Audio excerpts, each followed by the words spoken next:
une 3e place pour Cécile Calandry, médaille de bronze. Et là encore, Mathieu, alors on ne dit pas que c'est tout à fait historique parce que il y avait cette médaille de bronze d'Isia en 2018. En tout cas, on attendait une place sur le podium depuis 2018.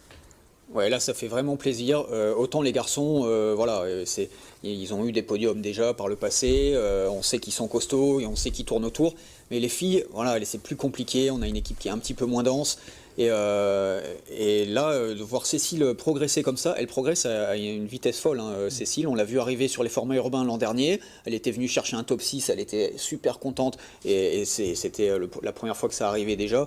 Donc c'était normal d'être contente, mais ouais, on lui disait mais attention Cécile, hein, ne te contente pas de ça, parce qu'on sait qu'elle a des capacités, mais là vraiment l'avoir performé sur cette manche de Coupe du Monde en terrain scandinave, contre autant de Scandinaves, parce qu'il faut rappeler sur une manche de Coupe du Monde, il y a beaucoup plus de densité, il y a plus de coureurs par nation, et venir la voir faire ces courses-là à ce moment-là, c'était quand même une sacrée belle surprise, et ça montre voilà, qu'elle est vraiment dans la bonne direction.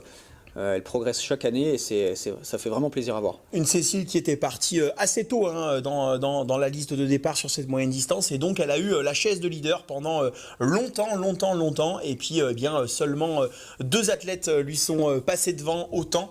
Alors j'ai eu hier, on a eu Charlie au téléphone, hein, le manager de cette équipe de France, Charlie Boischu, qui nous disait oui évidemment on sait voilà, qu'elle a passé ce stade, et on la connaît maintenant Cécile, mais c'est quand même pas tout à fait la même chose sur une Coupe du Monde, sur ces championnats du monde là, et en même temps, eh bien Cécile, elle a besoin, ce que me disait Charlie hier, elle aime ses rendez-vous en fait, on sent que ces rendez-vous la galvanisent, les jours J quoi.